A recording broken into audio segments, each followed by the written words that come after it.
It is urged by him that the High Court has fallen into error by opining that there was no justification to exercise jurisdiction under Article 226 of the Constitution of India, whereas the facts stated warranted deletion of such an observation by the DRAT, as a tribunal has no jurisdiction to grant such liberty, and especially when a settlement between the borrower and auction purchaser had been arrived at. Learned counsel would submit that the DRAT had really not addressed to any issue, and after recording a settlement in a most brief manner, recorded the observation which really observed to be quashed by the High Court.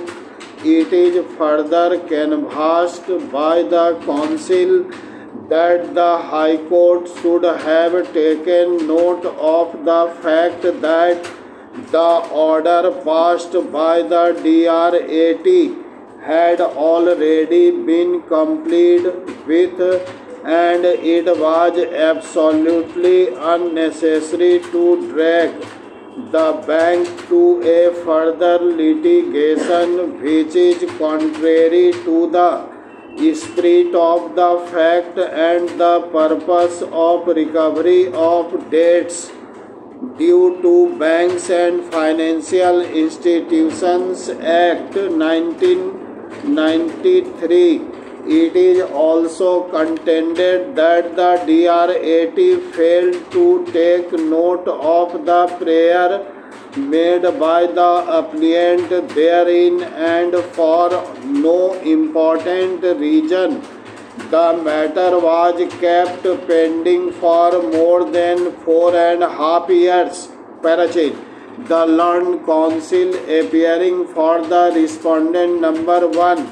contended that he had paid the dues of the bank within the time fixed by the DRAT, and thereafter he had also transferred the property in favor of a third party due to financial difficulties.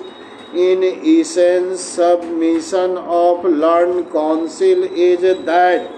putting the clock back is likely to cause serious loss to him. The learned counsel appearing for the auction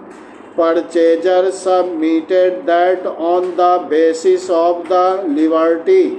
he had already filed a suit in the Delhi High Court and is entitled to pursue the remedy because the action was taken in hot haste by the bank in putting the property into auction without indicating that litigation was going on between the borrower and the bank. It is urged by him had the said fact was made known, the third respondent would not have participated in the auction. It is argued by him that his claim for damages cannot be nullified by the decision of the High Court.